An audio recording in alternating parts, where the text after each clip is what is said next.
Fala galera da Barabet, como é que vocês estão? Ó, seguinte, daqui a pouco estaremos voltando com as lives para vocês, não se preocupem, tá? E teremos muitos cortes de lives. Mas, enquanto isso, para vocês não ficarem sem programação estabelecida, vamos fazer a prévia análise das rodadas do Paulistão e comentar um pouquinho mais as notícias de futebol que aconteceram essa semana, tá? Primeiro jogo, Bragantino e São Paulo. Bragantino e São Paulo é um jogo que a gente vai ter ali uma certa disputa boa entre os times. Na minha opinião, é o jogo mais difícil dessas quartas de final, tá?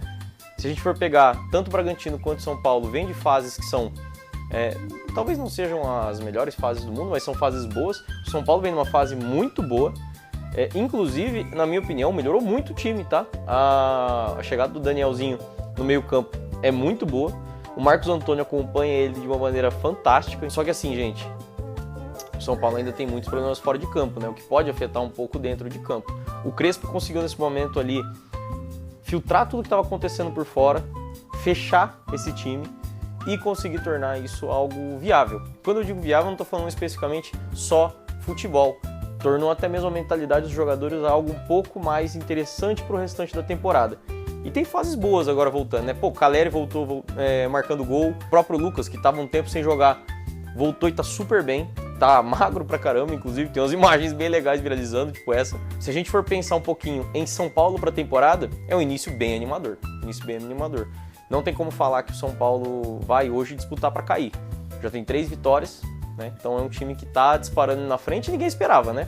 Pra mim é a grande zebra dos palpites, tá? Se eu tivesse que dar um palpite agora pra São Paulo e Bragantino, eu apostaria hoje em um 2-1 pro São Paulo, tá? Próximo jogo, Palmeiras e Capivariano. Seguinte, o jogo do Palmeiras e Capivariano vai ser difícil, na minha opinião. Eu sou um cara que sou palmeirense, tá? E muitas pessoas têm falado assim, não, é o jogo mais fácil, não sei o quê. Eu não acho que é. Eu vou dar a minha opinião qual é o jogo mais fácil daqui a pouco. Mas o jogo do Palmeiras e Capivariano, sim, é um jogo que escapou, por exemplo, de um Bragantino ou de talvez pegar um time maior. Só que o jogo do Capivariano ficou difícil pro Palmeiras devido ao estilo de jogo do Capivariano. O Palmeiras é um time que gosta muito daquele jogo vertical, né? Então um jogo bem pra frente, com pouca troca de passe, um jogo mais focado no gol, rapidamente, chegar no gol adversário de maneira muito rápida, enquanto que o Capivariano tem um estilo que não agrada muito o Palmeiras, que é o time que vem recuado, só que sabe trocar a bola atrás. Ou seja, os contra-ataques têm sido um problema do Palmeiras hoje pro time adversário, né? Bom, se a gente for pegar uma breve análise também de Palmeiras falando do momento bom, o Palmeiras tem ganhado seus jogos, ganhou do Corinthians agora recentemente, fez uma boa partida contra o Internacional. Não foi uma partida, eu discordo de muita gente que foi uma partida glamurosa, perfeita, só que foi uma boa partida do Palmeiras. Vitor Roque, ainda assim, não tendo a melhor fase de todas, está marcando gol, e Flaco Lopes hoje tem sido o melhor jogador do Palmeiras, tá? Muita gente ainda fala assim, não, vai chegar o Arias, vai chegar o Paulinho e vai tomar a vaga do Flaco Lopes. Hoje eu já não acho tanto, tá? Palpite para Palmeiras e Capivariano, eu vou de 2-0 pro Palmeiras. 2-0 Palmeiras em cima do Capivariano, o Palmeiras avança nessa fase. Só lembrando, galera, que mesmo que as fases vão avançando, ainda assim vão jogar os melhores classificados contra os piores. Então continua uma fase classificatória ali. É um pouco difícil de explicar, mas vocês vão entender. Próximo jogo, Novo Horizontino e Santos. Eu acho que pra mim esse é o jogo mais embaçado de todos, tá? O confronto em nome é mais difícil do São Paulo e Bragantino, só que para mim o confronto mais difícil é Novo Horizontino e Santos. E para mim aí vai vir a primeira zebra. Por quê? O Santos ele não só joga mal, como também ele tem um ambiente minado. E esse ambiente minado ele é por várias questões. Questões Neymar.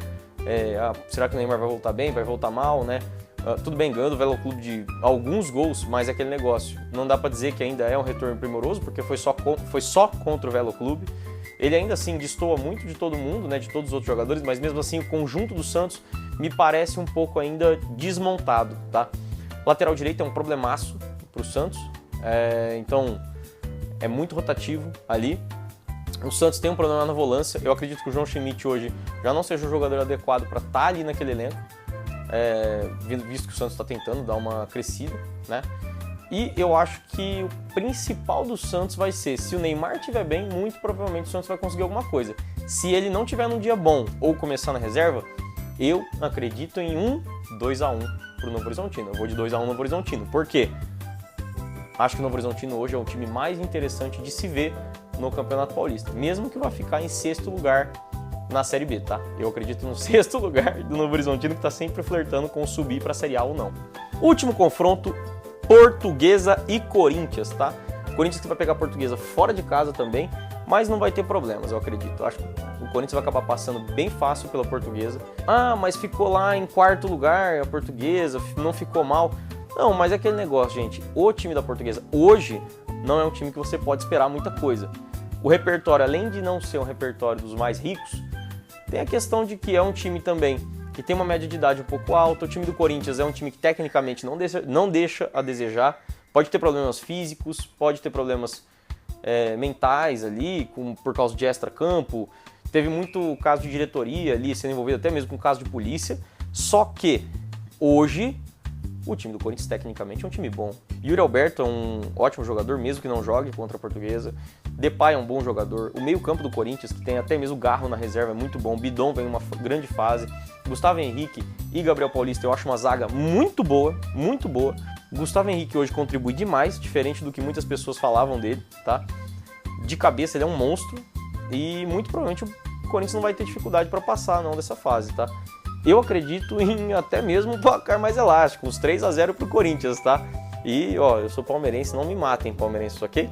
Esse foi o Giro do Paulistão. Eu quero saber de você aqui embaixo nos comentários qual o seu palpite para a rodada, tá? E agora vamos pro Giro de Mercado. Seguinte, tiveram 2 notícias muito importantes no dia de hoje que a gente tá gravando. Lembrando que hoje é quarta-feira de carnaval. Primeira notícia, e essa foi bombástica, ninguém esperava, Felipe Coutinho pediu rescisão do Vasco. Cara, Coutinho tudo bem, tinha lá 20 participações em gol em 80 jogos. É um cara que você olhava assim para os números, não contribuía muito, mas em campo, quando ele estava em campo, você percebia que o jogo já mudava um pouco quando ele estava presente. Troca de passes era muito mais rápida, o time chegava com mais qualidade ao gol.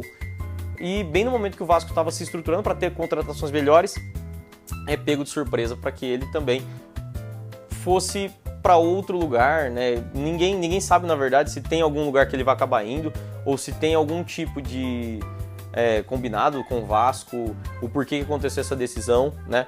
Foi uma notícia que pegou todo mundo de calça curta. O torcedor do Vasco gosta muito dele, mas tem muita gente também que falava que os números dele não eram tão bons. Mesmo os números não sendo tão bons, o Coutinho em campo fazia muita diferença. Muito. E eu quero saber de você aqui nos comentários, qual o destino do Felipe Coutinho hoje? Para onde ele vai acabar indo? Vai se aposentar? Vai para algum outro time do futebol brasileiro? Deixa aqui nos comentários. E a última, para mim, a notícia mais legal de todas é ele, Lingard, exatamente, o meia inglês que jogava no Manchester United, ficou muito tempo jogando lá, vem pro Remo, muito provavelmente, do Pará, do Brasil. Cara, eu não consigo imaginar como é que vai ser o Lingard dando uma assistência pro Aleph Manga, ali enfiado atrás dos zagueiros, cara, vai ser maluquice isso. Mesmo assim, falando de jogador, eu acho que tem tudo para conseguir uns bons pontos pro time do Remo, tá? O Lingard agora nessa última temporada fez uma boa temporada pelo Seul, ele tava jogando lá na Coreia, que também é um lugar meio inusitado para jogar um meio inglês, e tava jogando super bem. Ele acabou de participar de 20 gols ali nessa última temporada. Vem pro futebol brasileiro, muito provavelmente vai fazer sucesso, tá? E eu só quero, na verdade, ter a oportunidade de assistir o Lingard ao vivo no Parazão. Galera, e é o seguinte, vocês gostaram desse vídeo? Ó, a gente vai tentar manter pelo menos 2 a 3 vezes por semana desse estilo de vídeo para ir atualizando vocês e analisando a rodada, tá? Sei que a galera gosta muito de análise de rodada, então vai ser muito legal ter com vocês aqui com a gente, tá? Faz o seguinte, se você curtiu, deixa seu comentário, curte o vídeo e recomenda pros amigos. Vai fazer muita diferença pra gente, tá? E a gente volta, tá bom? Já já a gente tá de volta.